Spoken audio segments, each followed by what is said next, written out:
Company खरीदने के लिए करेज चाहिए, लेकिन लोग कर्ज ले लेते हैं। आपको कहीं ज्यादा पैसा तो नहीं देना पड़ रहा कि आप 100 करोड़ की कंपनी खरीदने के लिए 300 करोड़ रुपए खर्च कर रहे हैं। आपको यह भी देखना चाहिए कि मैं लड़ाई तब करूं जब मुझे उसकी अपॉर्चुनिटी वैल्यू बहुत बड़ी मिले। महिंद्रा आया, 100 रुपए की चीज को 10 रुपए में खरीदा और उसको इमीडिएटली 400 रुपए का बना दिया, यानी कि 10 रुपए से 400 रुपए का सफर हुआ। लो परफॉर्मिंग कल्चर क्यों होता है? वीक लीडर के कारण। लो वैल्यू कल्चर क्यों होता है? वीक लीडर के कारण। एक इमोरल लीडर को मारना जरूरी है। अगर फैमिली में लीडर्स को मैंने मार दिया यहां पे, तो दुर्योधन की पत्नी बच्चे बर्बाद, दुशासन की पत्नी बच्चे बर्बाद। तो भगवान एक और कारण दे रहा हूं कि मैं युद्ध नहीं करूंगा।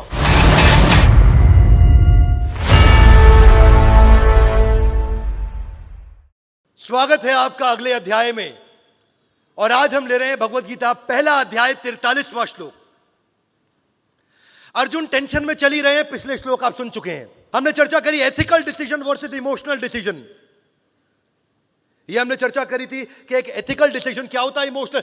अर्जुन इमोशनल तो थे, लेकिन साथ साथ एथिकल भी हैं। वो इंटेलिजेंटली सोचते हैं। तो हम इस श्लोक को पढ़ेंगे। मेरे पीछे श्लोक दोहराइएगा। उत्सन्न कुल धर्माणाम मनुष्या नाम जनार्दन नरके नियतम वासो भवतीति अनुशुश्रुमा। क्या कहते हैं अर्जुन?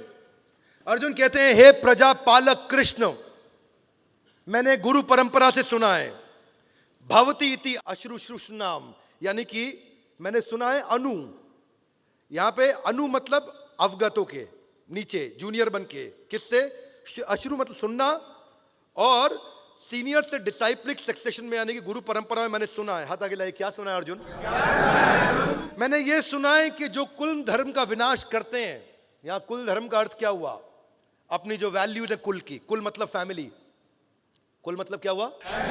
जो मेरे फैमिली की वैल्यूज हैं, जो फैमिली का जो अपना धर्म है, परिवार का एक धर्म होता है, एक फैमिली का एक वैल्यूज होती हैं, और जिनकी वो वैल्यूज समाप्त हो जाती हैं, वो सदैव नरक में वास करते हैं। तो मैं जरा पीछे से रिलेट कर देता हूं। अर्जुन ये कह रहे हैं कि भगवान, अगर मैंने ये सब कौरवों को मार दिया तो इनका फैमिली वैल्यूज नष्ट हो जाएगा, क्योंकि पीछे केवल पत्नी और बच्चे रह जाएंगे। और अगर पीछे विधवा औरतें और बच्चे रह गए केवल, तो 1.39 पढ़ते हैं एक बार ये। कुलक्षये प्रणश्यन्ति कुल धर्मा सनातन धर्म नष्टे कुलम कृत्स्नम अधर्मो अभिभव्यतु। क्या कहते हैं कि कुल का नाश होने पर सनातन कुल परंपरा नष्ट हो जाती है, और इस तरह शेष कुल भी अधर्म में प्रवृत्त हो जाता है। यानी कि with the destruction of dynasty, सुनिए मेरी बात को, डायनेस्टी मतलब पूरा कुल, पीछे से जो कुल आ रहा है हमारा, दादा पिता परदादा, मैं, मेरा जो डायनेस्टी डिस्ट्रक्शन हो गया, जो फैमिली ट्रेडिशन इज वैंक्विश्ड, ट्रांसलेशन अंग्रेजी में, फैमिली ट्रेडिशन इज वैंक्विश्ड, एंड दस the rest of the family, जो बचा हुआ परिवार है, वो अनइन्वॉल्व हो जाएगा। किसमें? किसी भी प्रकार के वैल्यू सिस्टम के साथ, किसी भी प्रकार के धार्मिक, सांस्कृतिक, पारिवारिक कार्यों में से समाप्त हो जाएगा। हाथ आगे लाइए। क्या मतलब? साधारण भाषा में इसका मतलब हुआ कि अगर फैमिली में लीडर्स को मैंने मार दिया यहां पे, तो दुर्योधन की पत्नी बच्चे बर्बाद, दुशासन की पत्नी बच्चे बर्बाद, कर्ण की पत्नी बच्चे, जिसकी भी पत्नी बच्चे हैं सब बर्बाद। तो भगवान एक और कारण दे रहा हूं कि मैं युद्ध नहीं करूंगा। कौन बोल रहे हैं ये? आगे अगली ट्रांसलेशन में कहते हैं, मैं 42 पढ़ता हूं आपके साथ में। जो लोग कुल परंपरा को विनष्ट कर देते हैं और इस तरह अवांछित संतानों को जन्म देते हैं, उनके दुष्कर्मों से समस्त प्रकार की सामुदायिक योजनाएं तथा पारिवारिक कल्याण के कार्य विनष्ट हो जाते हैं। यहां दो प्रकार की संतान होती है, एक कॉर्पोरेट संतान और एक फैमिली संतान। सुनना ध्यान से। कॉर्पोरेट संतान क्या है कि अगर लीडर करप्ट हो गया, अगर लीडर खत्म हो गया, अगर बढ़िया लीडर बर्बाद हो गया, तो जो आप एम्प्लॉय हायर करोगे वो गलत ही होगा। क्या मेरी बात समझ आ रही है? ये कॉर्पोरेट संतान। पारिवारिक संतान कौन सी? अगर परिवार का लीडर नहीं रहा तो बच्चे कैसे पैदा होंगे? किसी गलत व्यक्ति के द्वारा बच्चे पैदा किए जाएंगे, क्योंकि पति रहा ही नहीं, तो इसलिए अवांछित संतानें होंगी। क्या मेरी बात समझ आ रही है? Loudly yes no? इसलिए अर्जुन कहना चाहते थे कि मैं युद्ध नहीं करूंगा, भगवान गड़बड़ हो जाएगी बहुत ज्यादा। अगले श्लोक में कहते हैं, हे प्रजापालक कृष्ण, मैंने गुरु परंपरा से सुना है, जहां से हमने शुरू किया था, कि जो लोग विनाश कर देंगे इसका, वो सदैव नरक में वास करते हैं। नर के नियतम वासो, हाथ आगे लाइए। नर के नियतम, नियतम मतलब रेगुलरली, वासो मतलब वास करता है। भवती, ये भव सुना आपने वर्ड भव, आयुष्मान भव, ऐसा हो, ऐसा होगा। भवती मतलब ऐसा होगा। और ये मैंने सुना है, समझा है, सीखा है आज तक कृष्ण। तो क्या कृष्ण आप ये कहना चाहेंगे जो मैंने सीखा है वो गलत है? मैंने आप भी सब गुरुजनों से तो सीखा है, तो मैंने तो सही सीखा है, इसलिए हाथ आगे लाइए। हे भगवान, एक और कारण सुन लो, मैंने डिसीजन ले लिया है, मैं युद्ध नहीं करूंगा। तो अर्जुन ठीक कह रहे हैं, गलत कह रहे हैं? एक्चुअली अर्जुन ठीक भी कह रहे हैं, गलत भी कह रहे हैं, पर मायोपिक दृष्टिकोण से देख रहे हैं। अर्जुन अभी यह समझ नहीं पा रहे कि जब कई बार आपको एक इमोरल किंग को, एक इमोरल लीडर को मारना जरूरी है। हर कंपनी में कुछ इमोरल लीडर मिल जाते हैं, कभी कभी उनको मारना जरूरी है। हाथ आगे लाइए। कैसे मारेंगे? चाकू से? चाकू से नहीं। उनको मारने का तरीका क्या है? उनको बोले हमारे साथ जुड़े रहने के लिए बहुत बहुत धन्यवाद, दरवाजा है आपका, इंतजार कर रहे हैं, थैंक यू वेरी मच, आपकी जरूरत नहीं है। हाथ आगे लाइए। क्यों? क्योंकि आप ऐसे लीडर है ही नहीं जो टीम को लीड करते हैं। आपके अंदर स्पीड नहीं है, एफिशिएंसी नहीं है, विजन नहीं है, गोल नहीं है, आप एंगेज नहीं कर सकते। मुझे ऐसे लीडर की जरूरत नहीं। तो अर्जुन को ऐसे लीडर को मारना पड़ेगा। क्या मेरी बात समझ आ रही है?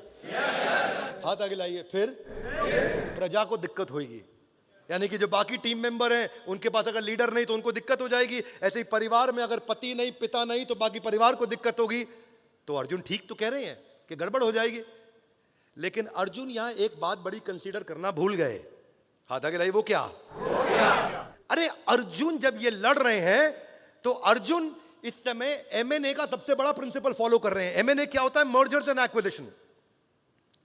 अर्जुन कौरवों की ऑर्गेनाइजेशन को एक्वायर करने जा रहे हैं। अर्जुन जीतने के बाद जितना कुरु वंश है वो युधिष्ठिर और अर्जुन के अंडर ही तो आने वाला है। सो कुल धर्म का नाश कैसे होता? अरे लीडर तो मैं खुद बनने वाला हूं जीतने के बाद, तो मैं डायरेक्शन दूंगा ना। और अर्जुन ये बात मिस कर रहे थे कि ये एमएनए का, मर्जर्स एंड एक्विजिशन का सबसे बड़ा एग्जांपल है। और अर्जुन को समझ नहीं आ रही थी उस समय, क्योंकि उन्होंने, भगवान ने इंटेलिजेंटली स्ट्रैटेजी चलाई थी ना, सेनयोर उभयोर मध्य, सेना के बीच में। जिसने पिछला एपिसोड नहीं देखा वो देख लीजिएगा कि भगवान ऐसी जगह बीच में लेके आए ताकि अर्जुन इमोशनल हो गए वहां पे। लो परफॉर्मिंग कल्चर क्यों होता है? वीक लीडर के कारण। लो वैल्यू कल्चर क्यों होता है? वीक लीडर के कारण। इसलिए हमेशा बिल गेट्स क्या बोलते हैं? अपनी कंपनी के 10% लीडर्स को और पूरी कंपनी के 10% एम्प्लॉइज को हर साल निकालना चाहिए। क्या मेरी बात समझ आ रही है? और यहां पे अर्जुन उनको निकाल रहे हैं ताकि एवरेज परफॉर्मेंस के कल्चर को खत्म कर सके। लीडर बनने से पहले मेरा काम होता है अपने आप को ठीक करना, लीडर बनने के बाद मेरा काम होता है अपनी सारी प्रजा को ठीक करना। अब अर्जुन ये समझ नहीं पा रहे थे कि मैं जो ये एक्विजिशन कर रहा हूं उसके मुझे फायदे और नुकसान क्या होंगे। आपको क्या लगता है क्या फायदा होगा? पहला फायदा ये होगा, इकोनॉमीज ऑफ स्केल बिल्ड होगा। क्योंकि मैं केवल पहले पांडु पुत्र था, अब मैं इस समय भरतवंशी एक ऐसा राजा बनने वाला हूं जिसमें मैं दोनों डायनेस्टीज को लीड करूंगा। तो मेरी एक लीडरशिप 2 डायनेस्टीज को ड्राइव करेगी। सेम लीडरशिप बिगर टेरिटरी को ड्राइव करेगी, नई ज्योग्राफी को ड्राइव करेगी। उसको ये समझना था कि मेरी अब प्रोडक्टिविटी और बढ़ेगी, मेरी मैन पावर की। मेरी उतनी मैन पावर अब ज्यादा एफिशिएंट काम कर पाएगी, दूर तक इंपैक्ट ला पाएगी, क्योंकि मेरे शेयर्ड रिसोर्सेज होंगे जो अब कौरवों को भी लीड करेंगे। क्या मेरी बात समझ आ रही है? वो युद्ध के बाद को ठीक से पूरा नहीं देख पा रहे थे। वो ये नहीं देख रहे थे कि मेरी फाइनेंशियल कैपेबिलिटी बढ़ेगी और मैं अपनी प्रजा को और अच्छा से देख पाऊंगा। हाथ आगे लाइए। कैसे? क्योंकि नए एसेट जो कौरवों के थे वो अब पांडवों के हो जाएंगे। क्या मेरी बात समझ आ रही है? वो ये नहीं समझ पा रहे थे कि मेरी टेक्निकल कॉम्पिटेंस बढ़ेगी, मेरे पास आर्म्स और एम्युनिशन एक्स्ट्रा आ जाएंगे। वो ये नहीं समझ पा रहे थे कि मैं अब यहां पे मेरी डोमेस्टिक मार्केट प्रेजेंस से एक इंटरनेशनल ग्लोबल प्रेजेंस हो जाएगी, क्योंकि कौरवों के सारे अलायंस भी अब मेरे हो जाएंगे। मेरी एक ऐसी गुडविल बढ़ेगी और एक स्पीड आएगी। हाँ, ऐसा नहीं केवल फायदा ही फायदा है, युद्ध में नुकसान भी होते हैं। हाथ आगे लाइए। कैसे? देखिए, डीमेरिट्स भी हो सकते हैं। आपको क्या लगता है क्या डीमेरिट होंगे क्या अर्जुन के एक्विजिशन पे? क्या नुकसान होंगे? अर्जुन अगर उनको एक्वायर करने जा रहे हैं, जो कंपनी को एक्वायर कर रहे हैं उसके जो एम्प्लॉय बचे हुए हैं उनके माइंड में इनसिक्योरिटी होती है। ये नई कंपनी आएगी, क्या होगा? जब महिंद्रा ने सत्यम को एक्वायर किया, सत्यम में रामालिंगम राजू का फ्रॉड था, तो लेकिन उनके एम्प्लॉय के मन में था कि महिंद्रा हमारे साथ क्या करेगी।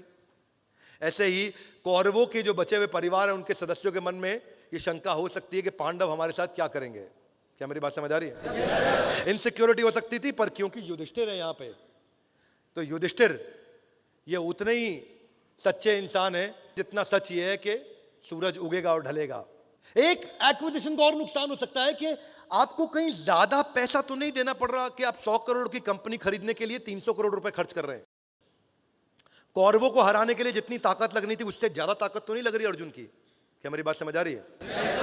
या फिर यह भी हो सकता है कि जिस कंपनी को एक्वायर कर रहा हूं उस कंपनी के एम्प्लॉयज का मेरा कल्चरल मिसफिट है, उनकी सोचने का तरीका अलग है, मेरे सोचने का तरीका अलग है। ये अच्छी लीडरशिप से ठीक कर सकते हैं। पद्म विभूषण लक्ष्मी निवास मित्तल, जो कि एक समय पे दुनिया के चौथे सबसे रईस इंसान बने थे लगभग 2011 में, आज 54वें सबसे शक्तिशाली व्यक्ति हैं पूरी पृथ्वी के।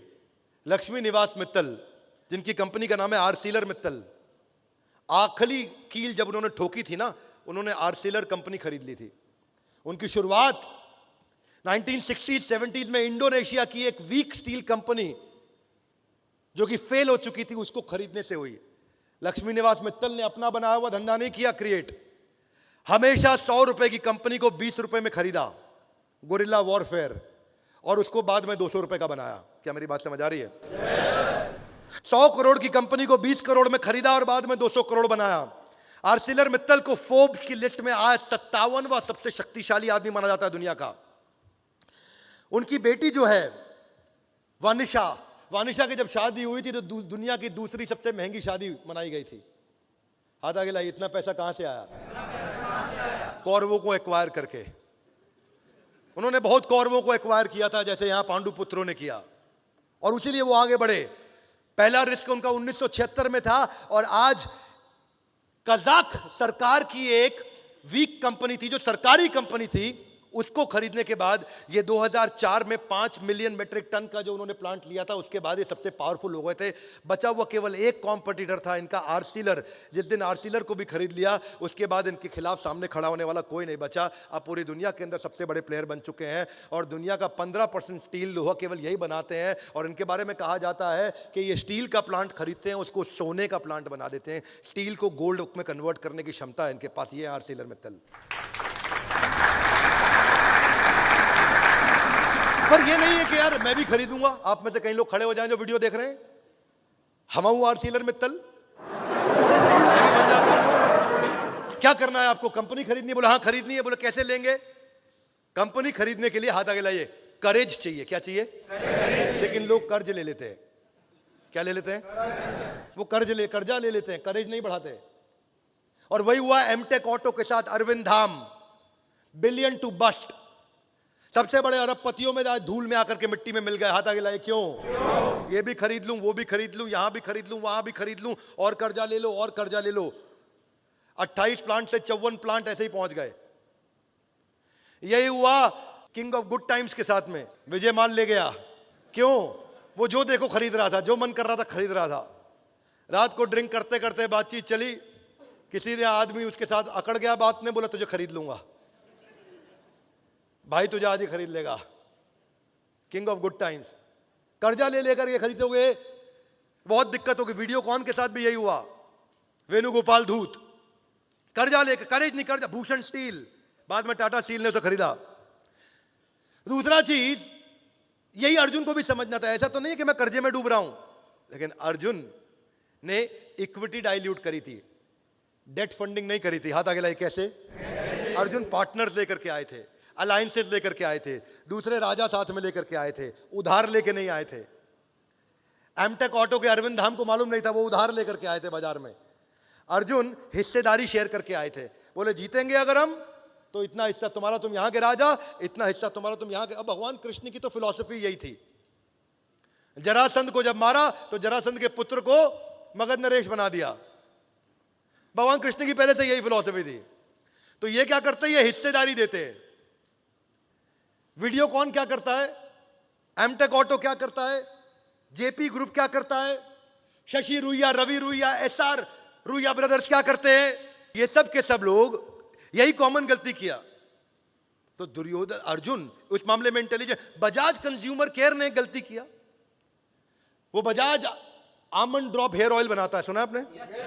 बहुत बढ़िया हेयर ऑयल है, मैंने काफी यूज किया है, पहले इस्तेमाल किया करता था मैं उसका। आमंड ड्रॉप हेयर ऑयल उनकी एक ही प्रोडक्ट, लेकिन बाद में उन्होंने नोमाक्स कंपनी खरीद ली। क्या खरीद ली? एक्विजिशन। कंपनी अच्छी है, पर ये कैलकुलेट नहीं किया कि मैं इसे बेचूंगा कैसे। हाथ आगे लाइए। क्यों? आमंड ड्रॉप मिलता है एफएमसीजी में, बनिए की दुकान पे, राशन की दुकान पे। नोमाक्स बिकता है दवाई की दुकान पे, केमिस्ट की दुकान पे। मेरी जो सारा डिस्ट्रीब्यूशन नेटवर्क था वो राशन की दुकान का था। अब मुझे इसके चक्कर में नया डिस्ट्रीब्यूशन नेटवर्क बनाना पड़ गया, जो दवाई की दुकान के लिए पूरी नई टीम हायर करनी पड़ी, क्योंकि आज तक टीम तो राशन के हिसाब से सेट थी। तो वो प्रोडक्ट लेते जो राशन की दुकान पे बिकता, तो मेहनत नहीं करनी पड़ती, पूरी की पूरी एक प्रोडक्ट के चक्कर में नई टीम ने तैयार करनी पड़ती। तो ऐसा ना हो जाए यहां बैठे कई लोग वीडियो देखते हुए सोचे हम आर सीलर मित्तल, क्योंकि जो आप खरीदने जा रहे हो उससे अपनी ब्रांड आइडेंटिटी को समझो। हम जब पूरा कंटेंट बनाया 1 लाख वीडियोस का बड़ा बिजनेस जूनियर, तो पूरा घर में बैठ के नहीं बनाया, कुछ बाजार से एक्वायर करके लाए हम, कुछ हमने बनाया। हमने उस वेंडर से बनाया जिसने 3-4 स्टार्टअप्स के लिए बनाया था, तो उसके साथ हमने उसकी एक्सपर्टीज देखी, उसका एक्सपीरियंस देखा, उसके साथ बनवाया। क्यों? क्योंकि ये प्रोडक्ट मेरी आइडेंटिटी को मैच करता है। पर पतंजलि ने ये गलती कर दी, वो उन प्रोडक्ट को उठा के ले आया जो उनकी आइडेंटिटी से मैच ही नहीं करता था। मैं हूं स्वदेशी लेकिन बेच रहा हूं जीन्स। बाद में पतंजलि को हटाने पड़े वो प्रोडक्ट। क्या मेरी बात समझ आ रही है? स्नो। जबकि ओला ने टैक्सी फॉर श्योर खरीदी, वो उनकी आइडेंटिटी को मैच करता था, तो वो एक्विजिशन अच्छा है। फेसबुक ने, देखो ये भी देखना चाहिए कि इस ब्रांड का भविष्य क्या है। फेसबुक ने इंस्टाग्राम और व्हाट्सएप को खरीदा, भविष्य को समझ पा रहा था। क्या मेरी बात समझ आ रही है? स्नो। आपको यह भी देखना चाहिए कि मैं लड़ाई तब करूं जब मुझे उसकी अपॉर्चुनिटी वैल्यू बहुत बड़ी मिले। सत्यम के अंदर, सत्यम का शेयर मार्केट में शेयर रोज रोज औंधे मुंह गिर रहा था, उसकी कीमत खत्म हो गई थी, 1/10 कीमत नहीं रह गई थी, पर कंपनी में दम था, लीडर चोर था। महिंद्रा ने क्या बोला? मैं खरीदता हूं उसको, लीडरशिप मैं दूंगा। ये रियल एग्जांपल ऑफ महाभारत। यहां आकर के अर्जुन ने सस्ते में कौरवों को 18 दिन में निपटा दिया पूरा प्रोजेक्ट। यहां तो एक कंपनी खरीदने में 1-1 साल लग जाता है। क्या मेरी बात समझ आ रही है? और उन्होंने आकर के देखा कि भाई सत्यम बढ़िया कंपनी है, लेकिन लीडर रामलिंगम राजू गलत आदमी था। महिंद्रा आया, 100 रुपए की चीज को 10 रुपए में खरीदा और उसको इमीडिएटली 400 रुपए का बना दिया, यानी कि 10 रुपए से 400 रुपए का सफर हुआ। क्या मेरी बात समझ आ रही? Loudly snow. रैनबैक्सी में भाइयों का झगड़ा चल रहा था, सन फार्मा आया, उसने रैनबैक्सी खरीद ली। कल्पना सरोज मामूली हवलदार की बेटी थी, कमानी ट्यूब जो कि सिक कंपनी कर्जे में डूबी, उसको खरीद ली, उसने उसको टर्न अराउंड किया। आज कल्पना सरोज को पूरा देश जानता है, उसको पूरा देश मानता है। उसकी कहानी सुनकर के लोगों की आंखों में आंसू आ जाते हैं। आज वो बड़ा बिजनेस की प्रोफेसर भी है। 2 तरीके हैं बाजार में घुसने के, या तो अपना नया प्रोडक्ट बना करके लेके आओ, या सामने का रेडीमेड प्रोडक्ट खरीद लो।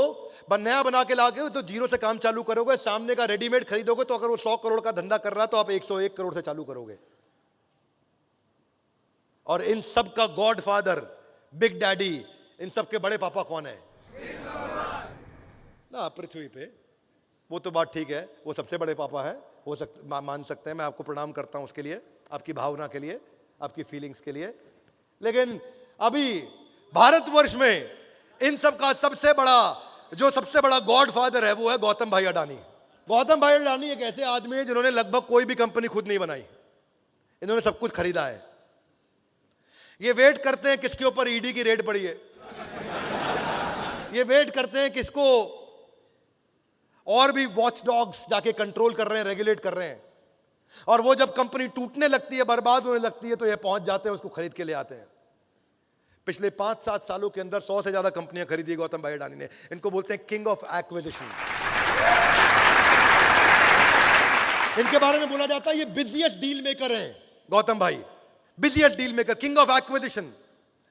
एसीसी के अलावा आज बाद में सीमेंट से लेके, पोर्ट से लेके, एनर्जी से लेके, सोलर से लेके, डेटा सेंटर से लेके, डिफेंस से लेके, मैन्युफैक्चरिंग से लेके, पावर ट्रांसमिशन से लेके, कोई धंधा नहीं बच रहा जहां पे कोई धंधा करता और गौतम भाई जाके उस कंपनी को ना खरीद के ले आए हो।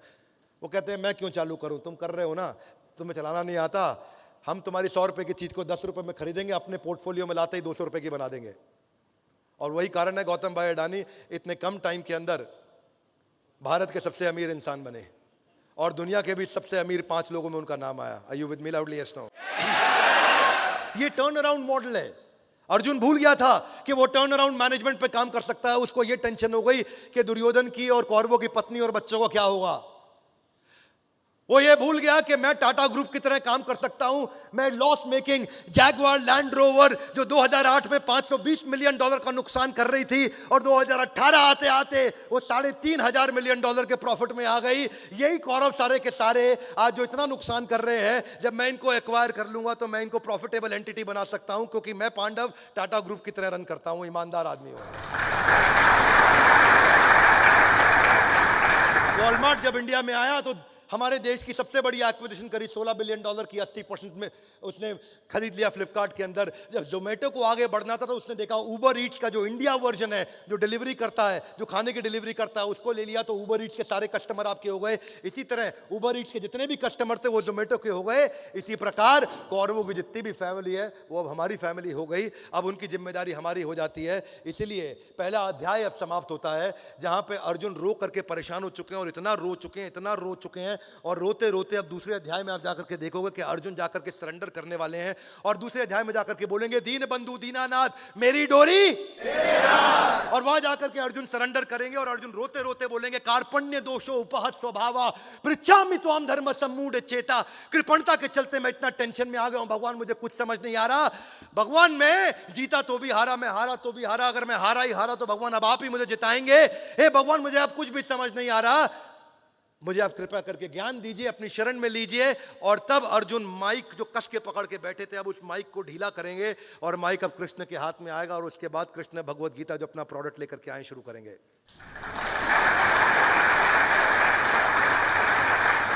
इसी के साथ हमारा पहला अध्याय समाप्त होता है। Gita in action, a powerful series का हर वीडियो आपको देखना चाहिए। Would you agree with me loudly? Yes no? Gita in action series का हर वीडियो आपको देखना चाहिए, जिससे आपकी बुद्धि खुलती है और आपको बिजनेस भी, अपना जीवन भी, अपने रिश्ते भी, अपना जो भी आप जीवन में सफलता जहां भी चाहते हैं उन गोल्स को आप अचीव कर सकेंगे। क्योंकि आप कृष्ण और अर्जुन की एक ऐसी देवी चर्चा को सुनने वाले हैं जो सबसे बुद्धिमान लोग सबसे बड़े क्राइसिस के अंदर सबसे बड़ी बुद्धिमत्ता की चर्चा कर सकते हैं। हम तो यहाँ एयर कंडीशन रूम में बैठे हैं और आप जो कैमरा में मोबाइल में देख रहे हैं आप भी कंफर्टेबल सिचुएशन में देख रहे होंगे, लेकिन कुछ समय दुर्योधन और कृष्ण और अर्जुन उस समय कंफर्टेबल सिचुएशन में नहीं थे। वो युद्ध भूमि के बीच में ऐसी बुद्धिमत्ता की चर्चा करी। सोचिए कितने बुद्धिमान होंगे, जो आज के परिप्रेक्ष्य में 5200 साल बाद भी उतनी प्रासंगिक है। इसलिए भगवत गीता की ये सारी सीरीज को हर व्यक्ति को सुनना चाहिए, आकर के सारे एपिसोड जरूर देखने चाहिए। हमारे साथ जुड़े रहने के लिए वर्ल्ड के नंबर 1 एंटरप्रेन्योर यूट्यूब चैनल को आकर सब्सक्राइब करने और करवाने के लिए आप सबका और उधर भी आप सबका हृदय की गहराई से प्रेम पूर्वक बहुत बहुत